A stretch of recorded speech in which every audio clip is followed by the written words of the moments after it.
आज आप सब लोग जहाँ पर आए हैं, कुछ ऐसे इशू हैं जिनके ऊपर बोलना बड़ा ज़रूरी है।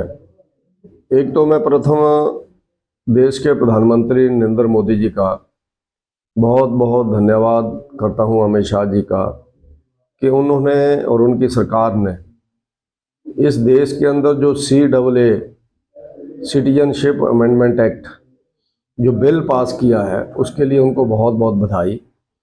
इस देश के अंदर ऐसे अनेकों लोग जो पड़ोसी देशों से प्रताड़ित हो करके, जिनको धार्मिक आधार के ऊपर प्रताड़ित किया गया, उनके परिवार के लोगों को मारा गया, वो भाग करके देश के अंदर आए।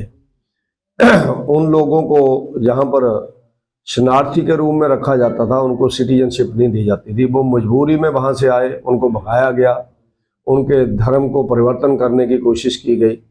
लेकिन उन कंट्रियों से आए हुए लोगों को कोई भी अधिकार, शिक्षा, स्वास्थ्य, घर, मकान, नौकरी, इसका कोई अधिकार नहीं था।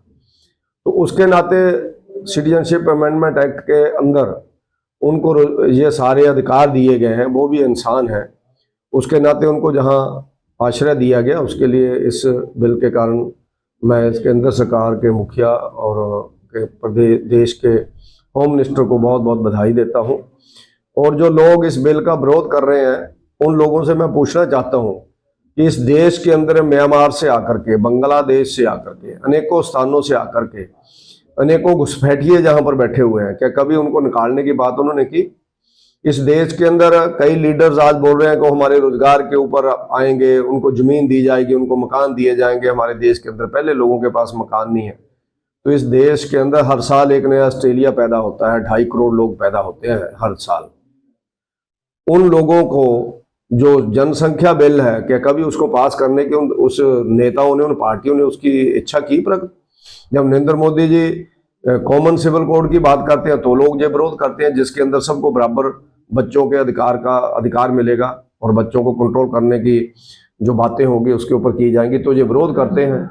आज एक चोला ओढ़ करके इस देश के कुछ तथाकथित धर्मनिरपेक्ष लोग वोटों के लालच में देश के ऊपर जो लोग आए हुए लोग हैं, रोहिंग्या लोग हैं, जो अन्य घुसपैठिए लोग हैं, दिल्ली से लेकर के गांवों तक वो घुसे हुए हैं, उनकी पहचान इसके माध्यम से हो पाएगी। और जिस समय नरेंद्र मोदी जी NRC लाना चाहते हैं, नेशनल रजिस्टर फॉर सिटीजनशिप, उस समय भी ये लोग विरोध करते हैं, क्योंकि उसके माध्यम से आपको बताना पड़ेगा इस देश के अंदर जितनी भी जनता है, 140 करोड़ लोग, कि वो इस देश के नागरिक हैं। और जो नागरिक है उनको कोई दिक्कत नहीं है। मुझे को बताना पड़ेगा तो मैं परिवार रजिस्टर गांव का लूंगा, परिवार रजिस्टर से रिकॉर्ड दूंगा और मैं साबित हो जाऊंगा कि मूल रूप से यहीं का रहने वाला हूं और मेरे पूर्वज यहाँ के, मेरी जमीन गांव के अंदर है। लेकिन जो अवैध आकर के इस देश के अंदर कब्जाए हुए हैं, झुंगी झोंपड़ियों के अंदर, दिल्ली के बड़े शहरों में या छोटे गांवों के अंदर तक पहुंचे हुए हैं, रोहिंग्या टाइप लोग जो इस देश के अंदर दंगा फसाद भी करते हैं, उन लोगों को फिर इस देश से निकलना पड़ेगा।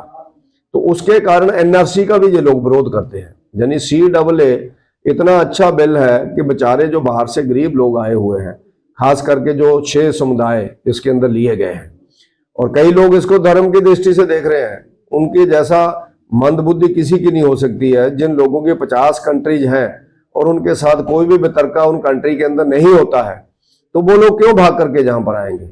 विशेष रूप से जो मुस्लिम भाई है, उनके साथ पाकिस्तान में कोई वितरका नहीं होता है। आप लोगों ने अनेकों बार पढ़ा होगा, सिंध के अंदर हिंदुओं की बहू बेटियों को उसके मंडप से, शादी के मंडप से उठा करके ले जाते हैं, और 15-15 साल की लड़की, 20-20 साल की लड़की का एक बड़े बड़े 60-60 साल के लोगों के साथ शादी कर दी जाती है जबरदस्ती। वो लोग अपना धर्म और अपनी बहू बेटियों को बचाने के लिए देश के अंदर आते हैं, तो क्या हम उनको शरण नहीं देंगे क्या? तो इसलिए मैं ये मान के चलता हूँ कि CAA बहुत अच्छा बिल नरेंद्र मोदी जी लाए, और कॉमन सिविल कोड और NRC की भी हम लोग डिमांड करते हैं इस देश के अंदर होना चाहिए।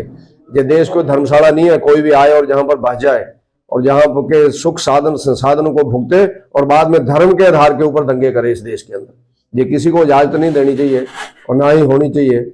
और बाकी जो भी चीजें हैं वो केंद्र सरकार को करनी चाहिए। और दूसरा विषय जो मैं लेना चाहता हूं, वो हमारे जो प्रदेश की गवर्नमेंट है, प्रदेश की कांग्रेस सरकार ने जिस समय विधानसभा का चुनाव लड़ा, उस समय कांग्रेस सरकार ने अनेकों झूठी गारंटियां देकर के लोगों से वोट हथियाया, और वोट हथिया करके जब इन लोगों की गवर्नमेंट ठीक ढंग से नहीं चली, अब फिर से जो एमपी का चुनाव है जिसमें इनको लगता है चारों की चारों सीटें 4-4 लाख वोटों से जो हारने वाले हैं, जैसे सर्वे आ रहे हैं, क्योंकि जो सर्वे देश के अंदर आ रहे हैं उसमें सबसे ज्यादा वोट परसेंटेज अगर कहीं बीजेपी को पड़ रहा तो हिमाचल प्रदेश में 67%, पिछली बार भी हमें 68% पड़ा था।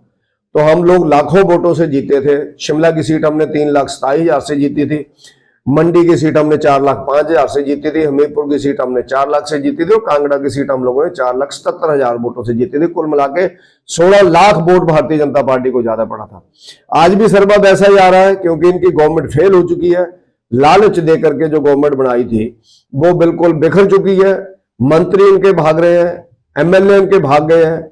राज्यसभा में वो अपनी पार्टी के पक्ष में वोट ना करके अपनी नाराजगी व्यक्त करते हैं, और उसके कारण आज हिमाचल प्रदेश के अंदर जो सर्वे आ रहा है उससे डर के कारण गवर्नमेंट ने फिर से महिलाओं को पेंशन का शगुफा निकाल दिया, एक फार्म निकाल दिया दोबारा से।